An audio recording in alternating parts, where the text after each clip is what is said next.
Hello, all. This is Dr. Dave Maslock talking to you about reciprocity.com. The E is written with a 3. And in this particular video, I want to talk to you about how do you actually talk to your spouse about getting a PhD. And I think this is one of the more important issues that really are challenging, but not a lot of people talk about this in academia. So if you don't know, I'm a professor of innovation strategy and entrepreneurship. And, this whole issue of divorce and breakups and stuff like that, it's actually pretty common, particularly when you're doing a PhD, and then particularly, after that for a few years until it sort of settles down. There's all sorts of different reasons for this. So first of all, I realize not a lot of people talk about this openly. So I want to, if you choose to, and thank you if you do, but you can share this with your spouse to sort of communicate or go through what actually might happen and sort of just be well aware of what the issues that are going to happen. And it's just me, this is why I'm putting this out here, because it's not in the open, right? So I just want to be as open and honest as possible. And this is one particular issue that you have to deal with. So you can just watch these videos. It's just you and your iPhone, right? You can do whatever you want with that kind of stuff, and nobody ever knows. Anyways, so there is a lot of divorces, lots of breakups that happen. And if you can imagine from the spouse's side, there's all sorts of craziness that they have to deal with, right? That they have sort of financial issues, right? You guys are not really making all that much money when you're doing a PhD, and that's for a long time. You're talking like, at the minimum for, normal is 5-6 years at this moment. 7 years is still kind of considered pretty normal at this moment. And you're making like peanuts, right? Like, enough that you can survive, but it's definitely below the poverty line. If anybody was to look at that kind of stuff, they're like, well, that shouldn't be the case, right? But that's kind of what it is right now at this moment. You don't have sort of financial wherewithal. There is a lot of uncertainty, I think, from the spouse's side that they have to deal with these kind of issues, right? So the uncertainty is like they are kind of wondering what the heck you're doing all day. Like you could be, some days you write a lot and they're like, hey, you're doing really good. But then other days you might write a couple of sentences and then you sort of maybe talk about this, that, I had really a lot of trouble sort of doing this, or I just wasn't feeling all that productive. And they're like, why the heck are we doing this at this moment, right? I'm doing all the sacrifice, and why are we actually dealing when you're just kind of goofing off? And they're not really realizing that it actually is tough sometimes to sort of communicate this kind of stuff. And then the last one is that there's just a lot of emotion involved. So you as yourself are dealing with all sorts of crazy issues with sort of the way that you see the world, and there's just a lot of stuff you're dealing with. And then you end up sort of giving all of this emotion and negative emotions onto your spouse.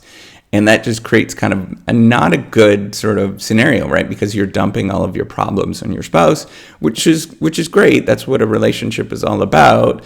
But at the same time, they're not really seeing what's going on. So, kind of a caveat. I actually, I've been married, and I got married just before my PhD, just before I started my PhD.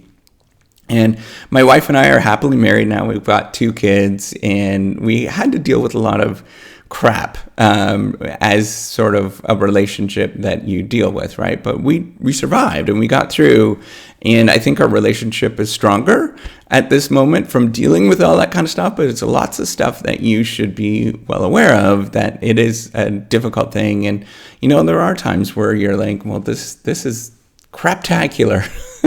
And your spouse doesn't really get what's going on as well, and there's all sorts of things. So here are some things that I think you should, if I was to do this again, I would love for somebody to tell me this kind of stuff, to navigate these relationships and to deal with all of these kind of issues as somebody that's interested in doing a PhD, or is currently in doing a PhD, or in graduate school, right? There's lots of things. So the issue is to try to build as much trust as possible, and for your spouse to know what's going on as much as possible. I think that's a key thing, is for them to be pretty well aware. So even before you actually get into going into do your PhD, start off with a lot of conversations at the beginning before you even sort of apply, of going to a particular PhD, why you're actually really interested in this particular thing. So you're always trying to focus on why you're doing something, and why you're actually, why you desire to do a PhD. It seems like a really strange thing, and it's really difficult for people to sort of focus on that. At least, for me, from my perspective, I was already an engineer. And, being an engineer, that I would have had a pretty good salary. I probably would have done very well in a lot of different ways. I applied myself. I wasn't kind of a slacker and all that kind of stuff. So to switch and to go into, that's the other thing, is that the people that are interested in doing a PhD are generally pretty smart. And maybe not just smart, but they're just, dedicated or whatever. They have these characteristics that drive them to go into something like that. So that's one thing to think about, is that you do have, you're probably doing pretty well in whatever class that you're in. If you're doing an MBA or you're doing, at your undergraduate, you're doing well. And then they can't really, your spouse might not see, like, okay, why are you actually doing that when you can apply yourself in industry and do better? So you have to have these long conversations of what it means to you, and sort of go through that. And I know your spouse is going to get really bored with those conversations. I guarantee it. Because you just can't keep talking about the same thing over again. But just know, just carry on the conversation for a while, right? And that they know that you're actually serious about this thing, and you're moving forward with this thing.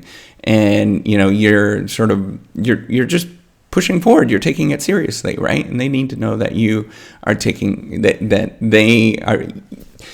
This thing is you, and it's important to you as much as it, and that is an important thing for you to do.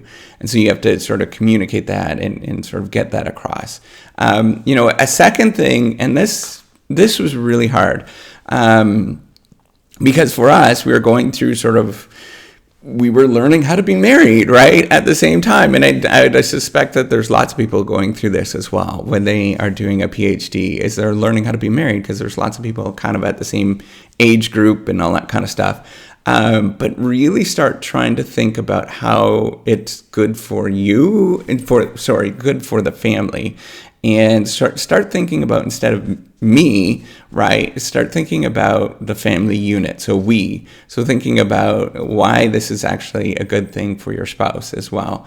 Because you're really not the only one that's getting that degree. Your spouse is getting that degree as well, unless they actually are doing a PhD at the same time, which a lot of people do, weirdly.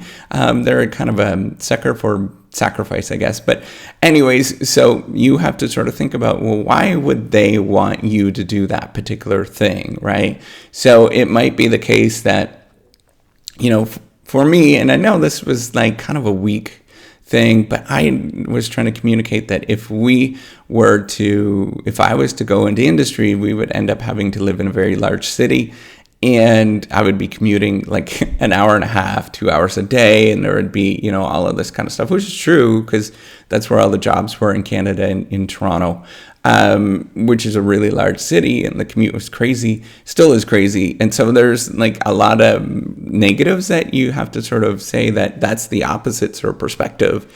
We're doing this to do a better life together. And now eventually that kind of wears out when you're going through the PhD process, right? About year 3 or 4, it starts to be like, okay, when is this over? But in that sort of rationale wears out. And so you might have to sort of think of a different thing and why we're actually doing this and continuing to go forward. So it was really, and I'm telling you, it is tough. Lots of people are sort of doing their life around you, and you're kind of on sort of limbo land for a long time. That lots of people sort of don't, and you're not going to get it until you're actually there, when everybody else appears to be getting their act together, and you are still in graduate school, and it's extra hard for your spouse because they can't get why the heck you're still kind of doing the exact same thing over and over and over again, right? Like it's a tricky thing for them, and I completely understand. So you have to try to communicate what's actually good for the family unit and why it's good for them in the long run. And inevitably, once we got through, there was a huge opportunity cost for sure. But once we got through, and now I'm a professor on the other side, so the life is actually pretty good for my spouse, because she's a professional, so she works pretty long hours.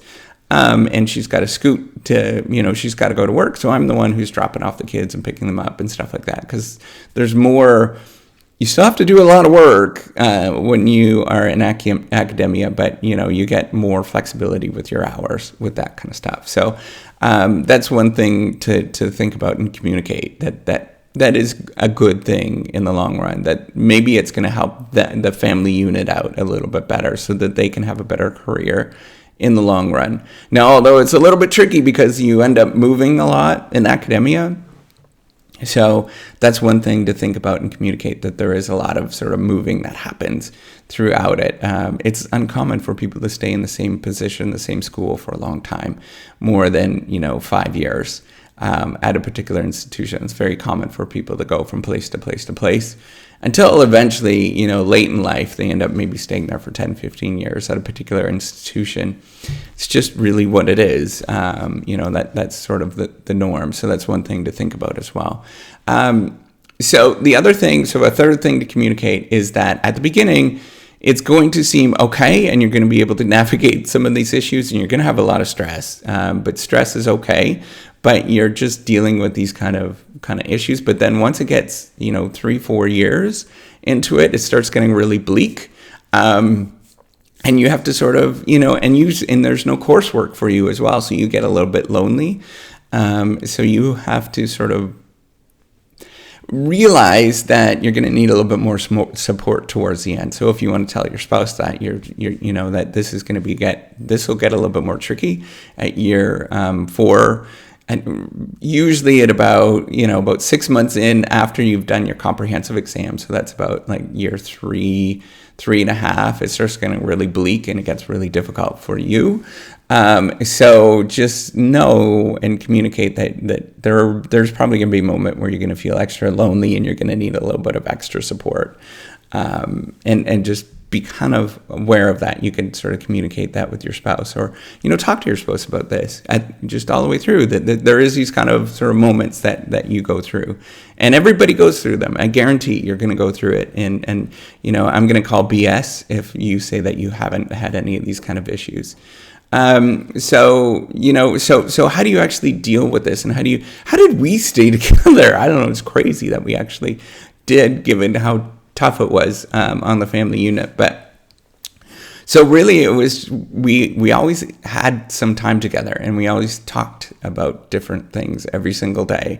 We still do on a regular basis. So we always sit down for dinner together. So some nights it was crazy late. So every once in a while, we would eat dinner separately because we would be like crazy late or stuff like that. But we always made time to have dinner together. That's an important thing. We always had, at least probably about an hour together every day that we would just hang out, maybe talk, do things. Even now, 2 crazy kids and, doing all this kind of stuff, we still spend 20 minutes, chit-chatting together at night and having a conversation, as well as dinner, right? So actually always making time for us. And then we spend a portion of our weekend always together at this moment. So whether it's the whole weekend or, maybe it's, half a weekend or whatever it is, you always trying to dedicate some time to hang out with them is really important, because you just need that. That's otherwise you're not really a family in any sort of way, or that's not really your spouse. You're just kind of living together. So actually spending some time together, that's really important. And I still do. I still try to prioritize, and I believe my wife still does as well. I don't know. We still try to prioritize this over everything else, just kind of being together and stuff like that. So, and then, the fifth thing that was really important for us is every once in a while you'd have crazy deep conversations, right? And it is, maybe it's only every month. Maybe you need that a little bit more every once in a while, but it's really just sort of thinking about where the future is going to go. And I'm not talking like kind of hairy-fairy stuff and all that kind of stuff, but just, have a really natural conversation about where things are going to go. And, you know, it was really nice. So for us, going for walks was a really big thing, for having these sort of conversations and to get some of this stuff off. And we, you know, obviously we'd gossip and vent and stuff like that about all sorts of stuff. Actually, gossiping is a great way to sort of figure out where you're going to go. And it, you know, it took me years to figure this out. Like, why do we gossip? Gossiping is actually like you making decisions, right? So it's easier to compare to somebody else and what they are doing. And you're like, well, that's kind of silly. I wouldn't do that. And so it's an easy way to sort of position how you would actually make decisions together. And you see how the other person is actually, so your spouse or whoever you're talking to is actually going to react to that, because you can't say, well, I'm going to do that or you're going to do, you know, it just doesn't make sense. So it's better to sort of you position somebody relative to somebody else of what they did, of like, oh, maybe I wouldn't do that, or maybe I would do that. That was a really smart idea. And it does help out particularly. So, you know, I have a wife, and then I think like, and I'm not trying to be sexist in any sort of way, but I think it's a little bit easier for women to deal with that kind of stuff. I don't know.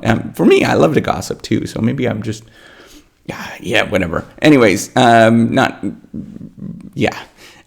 with all these kind of issues is tricky, is all I'm talking about, and really what using somebody else, or, you know, trying to have a reference point that you're dealing with all these kind of issues is sometimes really helpful to deal with that kind of those issues. And it doesn't matter where you're, you know, male or female or whatever, but you know, sometimes it's just it's nice to have these sort of long conversations, these sort of planning meetings, and you should be thinking about having those every once in a while as a unit, right?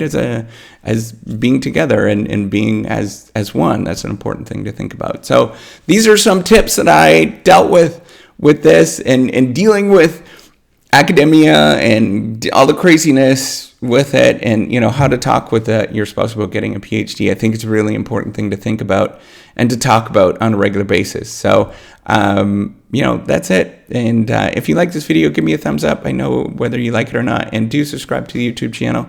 I do appreciate it at this moment. All right, take care. Have a wonderful day. Bye.